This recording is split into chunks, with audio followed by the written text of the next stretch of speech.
সময় থাকোঁতে সাৱধান হওক সকলো। নেপালৰ পৰা অহা ভিডিঅ'বোৰে বুকুখন কঁপাই তুলিছে।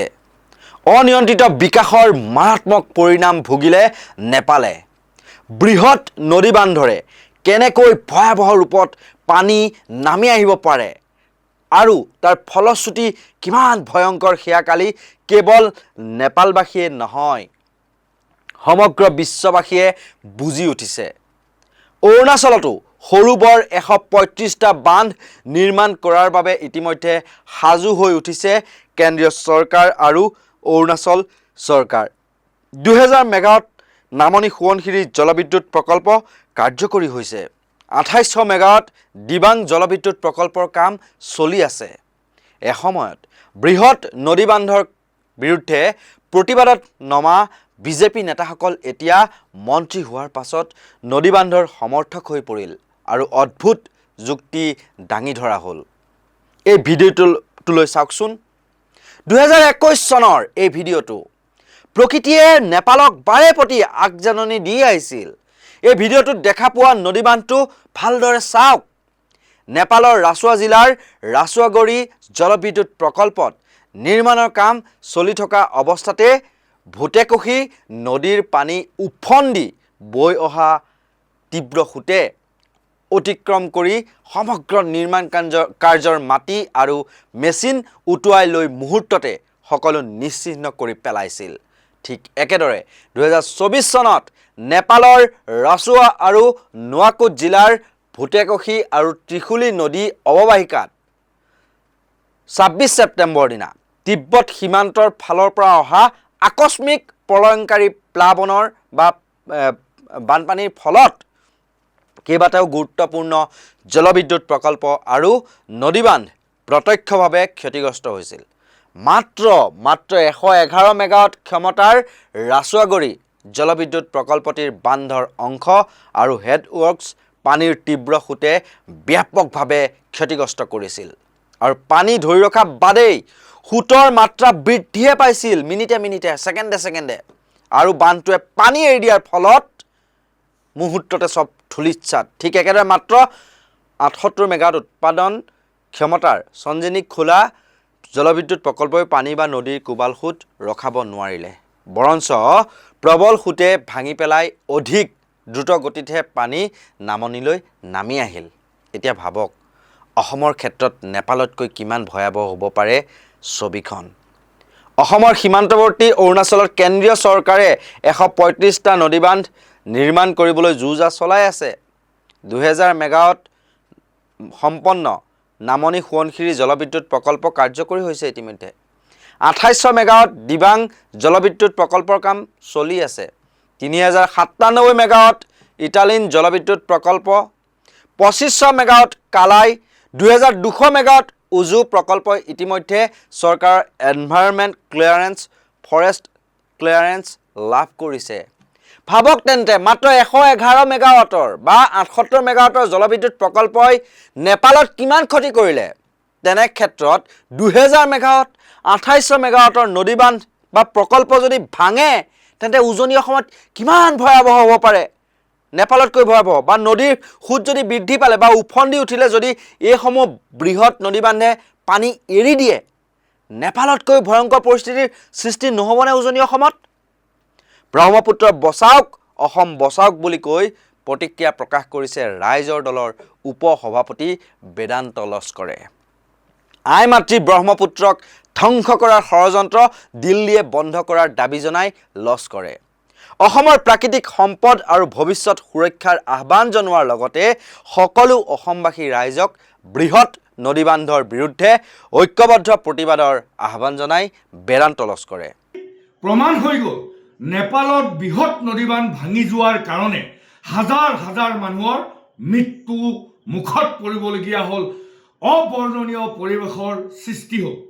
সমগ্ৰ অসমবাসী ৰাইজ, অৰুণাচলবাসী ৰাইজ, উত্তৰ পূৰ্বাঞ্চলবাসী ৰাইজক হাতযোৰ কৰি অনুৰোধ জনাইছোঁ যে অৰুণাচলত প্ৰস্তাৱিত 168টা যদি বৃহৎ নদীবান্ধ হয়, অসম আৰু অসমীয়া জাতিটো সম্পূৰ্ণৰূপে নিঃশেষ হৈ যাব।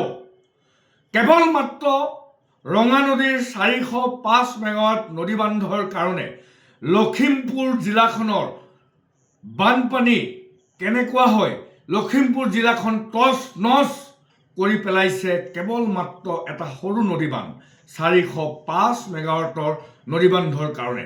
অসমীয়া জাতিটোক অসমখনক ধ্বংস কৰিবৰ কাৰণে, অসমীয়া জাতিটোৰ সকলোবিলাক ধ্বংস কৰি পেলাবৰ কাৰণে আমাৰ অসমীয়া জাতিৰ সম্পদ পানী, তেল লৈ গ'ল, চাহ লৈ গ'ল, কয়লা লৈ গ'ল দিল্লীয়ে।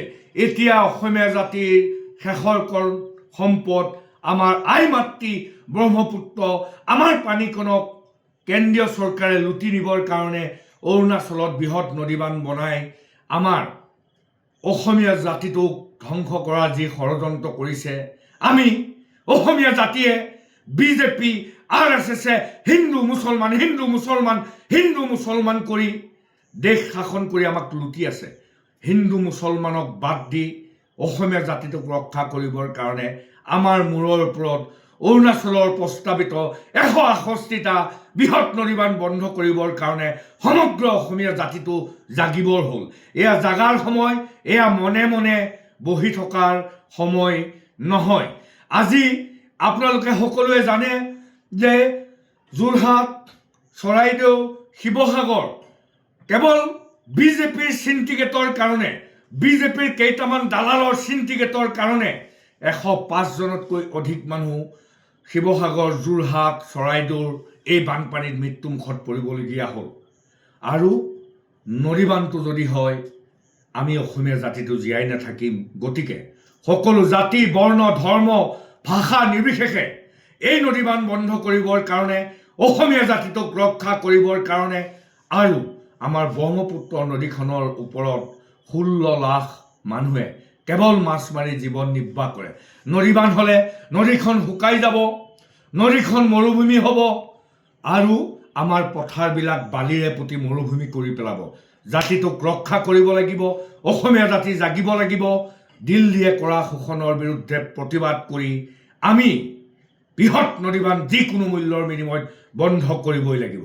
কালি নেপালত নেপাল চীন সীমান্তৰ হিমবাহ অঞ্চলত বৃহৎ পৰিমাণৰ বৰফ আৰু শিল খহি পৰাৰ ফলতেই নামি অহা পানীৰ ঢলে নামনিৰ ৰাছুৱাগড়ি, চনজেনী আৰু ত্ৰিশুলী 3A এইবোৰ জলবিদ্যুৎ প্ৰকল্পৰ নদীবান্ধত প্ৰচণ্ড হেঁচা দিলে। মানে ফ'ৰ্চ।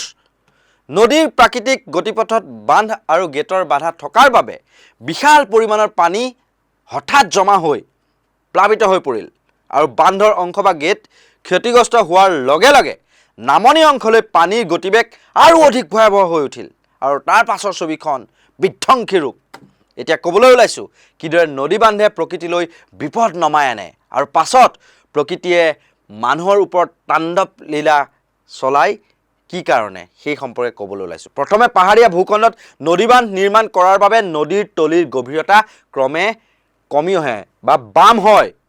আকস্মিক বানত গছ-গছনি, ডাঙৰ শিলাখণ্ড আৰু মাটি আহে আৰু বান্ধসমূহৰ সৈতে অৱৰুদ্ধ হয়। ফলত নদীৰ পানী যিসমূহ পাৰসমূহ উপচি পৰে আৰু আশে পাশে থকা জনাঞ্চল বা পথ সংযোগসমূহত একেবাৰে ধ্বংসলীলা চলাই দিয়ে।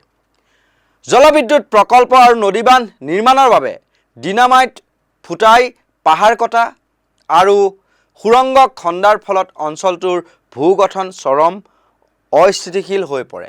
ইয়াৰ ফলতেই সৰু সৰু ভূকম্পন বা বৰষুণতেই বৃহৎ ভূমিস্খলন হয় আৰু পাহাৰৰ পৰা নামি অহা কোবাল সোঁতে শিল, বালি, ৰঙা মাটিৰ পলস নামনি অংশলৈ কঢ়িয়াই আনি মুহূৰ্ততে সকলো ছাৰখাৰ কৰি তোলে আৰু এহাত দুহাত বা এভৰি পৰ্যন্ত পলস জমা হয়। নেপালত বুধবাৰে নদীবান্ধসমূহে পানী প্ৰতিহত কৰিব নোৱাৰাৰ বাবে ৰাছুৱাগড়ি, চিলিমে আৰু ত্ৰিশুলীত 3A আদিকে ধৰি 6টাতকৈ অধিক জলবিদ্যুৎ প্ৰকল্প সম্পূৰ্ণৰূপে বিধ্বস্ত হৈ পৰে আৰু ইয়াৰ ফলত কেৱল বিজুলী যোগান ব্যাহত হোৱাই নহয়, প্ৰকল্পসমূহত কৰ্মৰত শতাধিক লোকৰো প্ৰাণহানি হয়। আৰু এই প্ৰাকৃতিক দুৰ্যোগত নেপালত মৃত্যু হোৱা লোকৰ সংখ্যা এতিয়া 100জনৰ অধিক হৈছে আৰু ইয়াৰ উপৰি 108গৰাকী ভাৰতীয় নাগৰিকসহ প্ৰায় 400 লোক এতিয়াও সন্ধানহীন হৈ আছে। উদ্ধাৰ অভিযান অব্যাহত থকাৰ মাজতে সন্ধানহীন লোকৰ সংখ্যা অধিক বৃদ্ধি পোৱাৰ আশংকা কৰা হৈছে। আৰু সংক্ষেপে ক'বলৈ গ'লে নেপালৰ মহাপ্ৰলয়ৰ ঘটনাটোৰ সূত্ৰপাত প্ৰাকৃতিক হিমবাহ স্খলনৰ বাবে হৈছিল যদিও অবিবেচকভাৱে নিৰ্মাণ কৰা বৃহৎ নদীবান্ধসমূহে পানীৰ পলয়ংকাৰী সোঁতক আৰু অধিক বিধ্বংসী ৰূপ দিলে। আৰু এটা কথা এইখিনিতে মই মনত পৰোঁতে উল্লেখ কৰি থওঁ, বুলডোজাৰ ব্যৱহাৰ কৰি যধে মধে পাহাৰ কাটি শিল খনন, কয়লা খনন, নদীৰ পাৰত বালি খনন আৰু ইয়াৰ ফলত পাহাৰৰ লগতে নদীৰ পাৰৰ মাটি ঢিলা হৈ পৰে, যাৰ পৰিণাম সামান্য বৰষুণতেই বৃহৎ ভূমিস্খলন হ'ব পাৰে। নেপালৰ এই ভয়াৱহ ঘটনা কেৱল তেওঁলোকৰে এতিয়া সমস্যা হৈ থকা নাই। নেপালৰ উফন্দি অহা পানীয়ে সীমান্ত অতিক্ৰম কৰি ভাৰতৰ বিহাৰ, পশ্চিমবংগ আৰু উত্তৰ প্ৰদেশতো তাণ্ডৱলীলা চলোৱাৰ সম্ভাৱনা আছে। একেদৰে চুবুৰীয়া অৰুণাচল আৰু চীনৰ সীমান্তত নিৰ্মাণ হৈ থকা বৃহৎ নদীবান্ধসমূহৰ কথা যদি এই মুহূৰ্তত উনুকিয়াই দিওঁ, উজনি অসমৰ বাবেও এয়া এক স্পষ্ট সতৰ্কবাণী। জলবিদ্যুৎ আৰু অৰ্থনৈতিক বিকাশৰ প্ৰয়োজন, কিন্তু সেয়া প্ৰকৃতিৰ ভাৰসাম্য বিনষ্ট কৰি কেতিয়াও হ'ব নোৱাৰে। বহনক্ষম বিকাশ অৰ্থাৎ ছাষ্টেইনেবল ডেভেলপমেণ্ট আৰু নদীৰ স্বাভাৱিক গতি সুৰক্ষিত নকৰিলে এনে জলপ্ৰলয় ভৱিষ্যতে আৰু অধিক ভয়ংকৰ হৈ পৰাটো নিশ্চিত। গতিকে সময় থাকোঁতে সকলো সাৱধান হওক। কোনো সুচিন্তিত পৰিৱেশিক প্ৰভাৱ মূল্যায়ন নকৰাকৈ পাহাৰীয়া অঞ্চলত ড্ৰেজিং, পথ সম্প্ৰসাৰণ আৰু সুউচ্চ অট্টালিকা নিৰ্মাণ চলালে সময়ত প্ৰকৃতিয়েও বৰ বেয়াকৈ সুতমূলসহ প্ৰতিশোধ লয়। তাৰেই প্ৰমাণ কালি নেপালৰ প্ৰলয়ংকাৰী বান। সাৱধান হওক সকলো। চৰকাৰেও বিচাৰ বিবেচনাৰ মাজেৰে উন্নয়ন কৰক। আমি উন্নয়নৰ বিৰোধী নহয়, কিন্তু সেই উন্নয়নে যাতে প্ৰকৃতিক খঙাল কৰি নুতুলে, প্ৰকৃতিয়ে যাতে এনেদৰে সুতে মূলে মানৱ সমাজৰ ওপৰত ধ্বংসলীলা যাতে নচলায়, সেই তেনেকুৱাকৈ বহনক্ষম উন্নয়ন কৰক। ধন্যবাদ।